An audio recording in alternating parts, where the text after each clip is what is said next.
Thank you, darling. It's interesting how the truth can sometimes seem might malleable, depending upon your point of view. Like how those dime novels make you out to be something you're not? Jack, don't be starting trouble. No, he's right. They do tend to exaggerate. Did they exaggerate your part in taking down the Daltons? Well, I was there in the flesh, boy, so I saw what happened firsthand.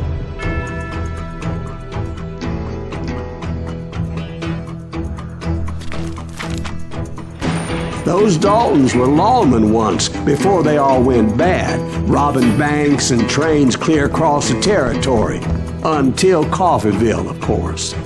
I was one of the citizens who took up arms that day. Fighting on the side of the right? I did my best, sir. We all did. It was early morning. One of my friends was a local gunsmith, and he handed out firearms to anybody who'd take one. You see, the Daltons got it in their heads to rob 2 banks at the same time. 2 banks on the same damn street.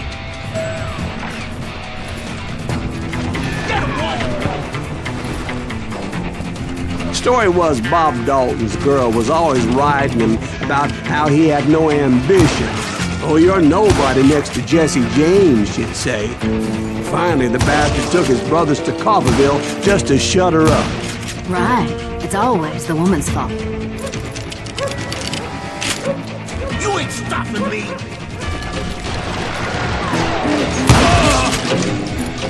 Well, the locals recognized the Daltons right off. Before they could get away, half the town took up arms to defend their property. Their first mistake was pulling a job in their own damn hometown. The boys grew up in Coffeyville, so everybody knew them. The bank teller tricked them, telling them the time lock on the safe wouldn't open till 9:30. Well, that gave the locals enough time to prepare an ambush for those sons of bitches. Huh?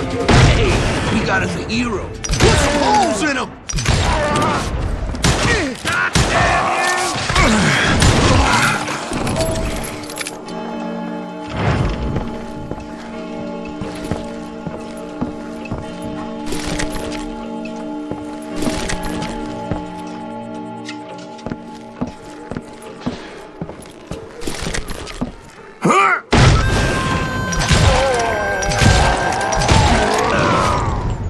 The brothers paid dearly for their stupidity, but everybody knows they had it coming. There's more to it than that.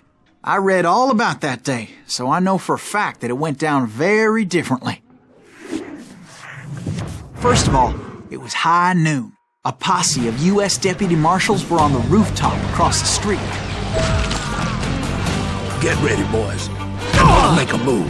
The lawmen had been tracking the Daltons for months, but now they finally had them dead to rights. Among them was a bounty hunter feared by many a lawbreaker. This man had no intention of letting the Daltons slip away. They met an adversary that day who had no fear and offered them no quarter. The marshals tried to get the Daltons to surrender. They'll give up eventually. We just gotta wait till some bitches out. This bounty hunter knew that the brothers were far too proud to ever lay down their guns.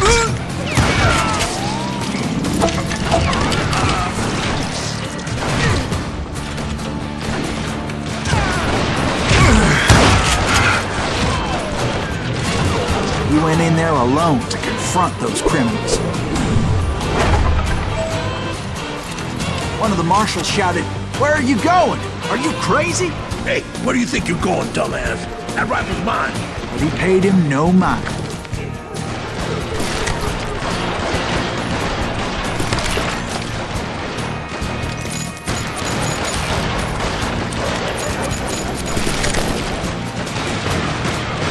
He saw a way to get around to the back of the bank.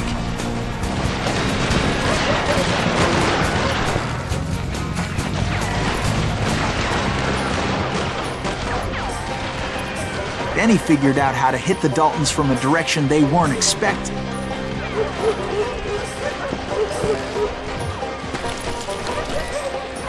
From above. Fortunately, a water tower was right there.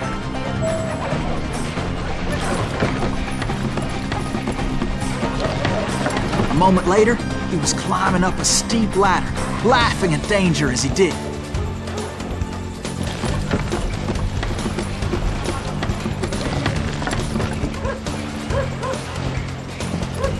It was brave men like him who risked their lives to tame this wild country.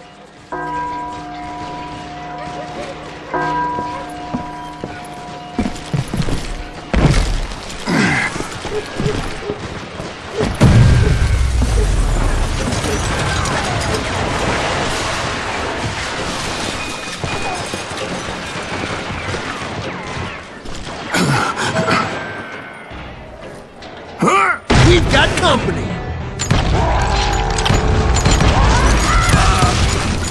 Heroic men like him, who did what other men couldn't or wouldn't to make this country free. Like Jim Bowie and Davy Crockett, who died defending the Alamo. Is that Silas Greaves? Son of a bitch!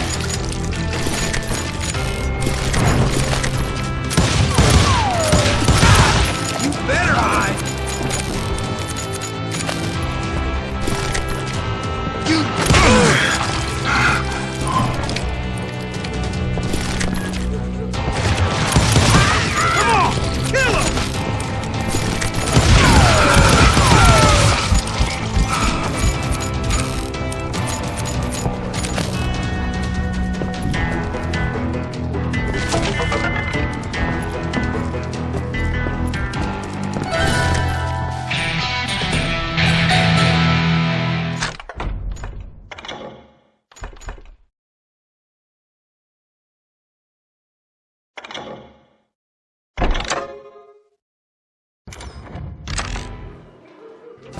Over there!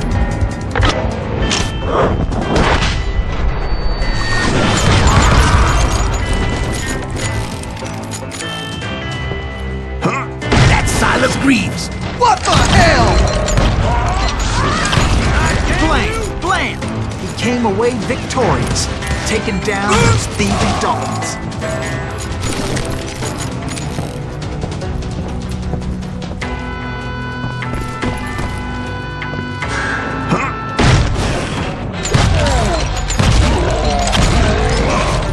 His name was Silas Greaves, and when the dust finally settled, he was the last man standing.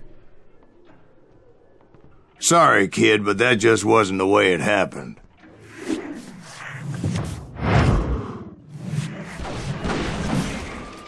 It was early evening, not high noon.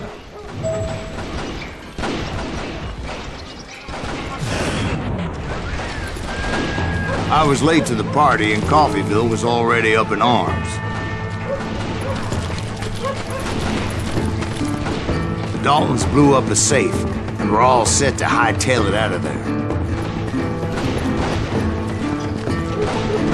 Those pathetic deputies surrounding the bank were dropping like flies.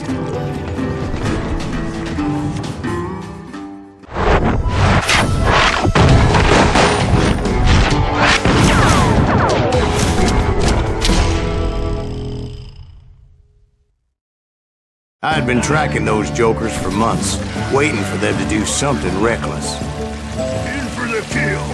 And finally, they did. Those stupid bastards decided to rob two banks at the same time in the same town where everybody knew them. But they still had friends in Coffeyville. Waste your bullets. Go ahead.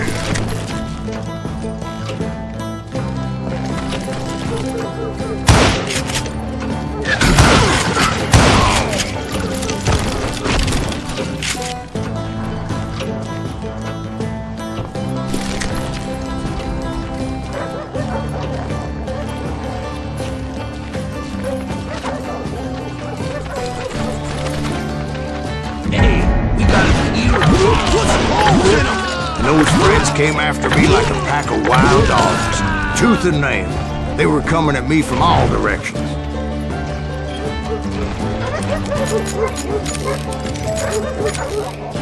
I caught sight of the Daltons running with the money and didn't want to lose them.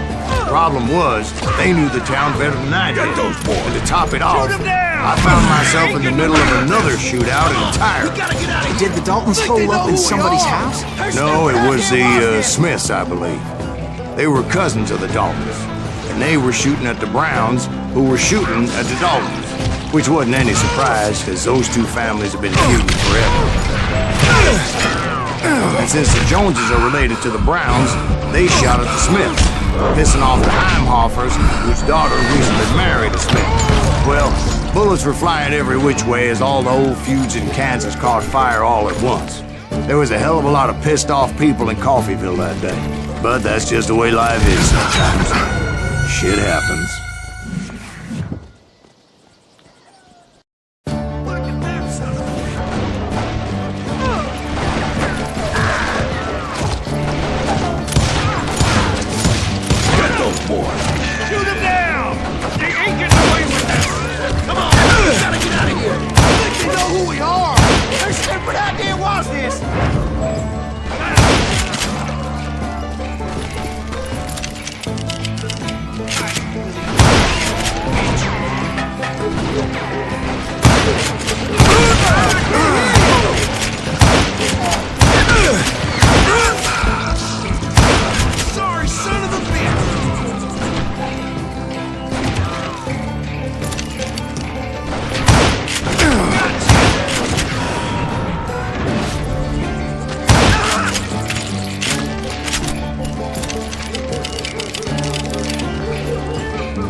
The Dalton boys knew I would never give up. Those Daltons weren't the sharpest knives in the drawer, but they always stood together. They set a trap to slow me down and allow at least two of them to escape.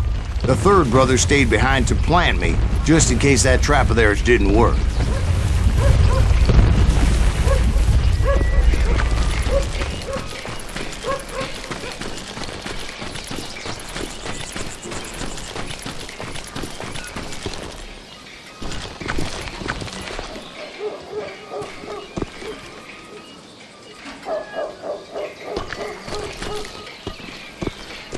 Was Emmett, the youngest, and he decided to stand his ground and face me down.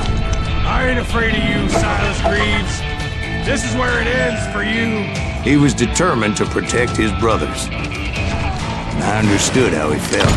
Taking me on all by his lonesome wasn't exactly a recipe for a long life. I'm gonna send you to the bone orchard.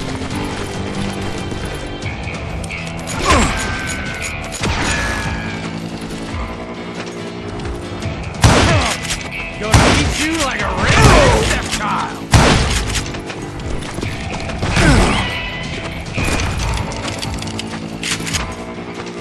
Gonna send you to the bone orchard.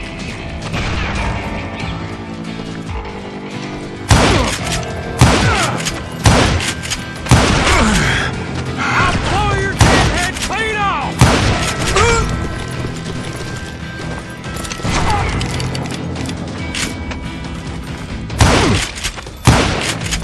I'm gonna cut you in half!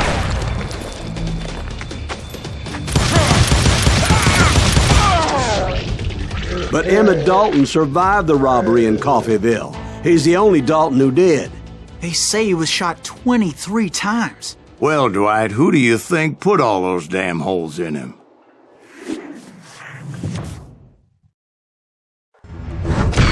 But I have to admit, that boy had grit.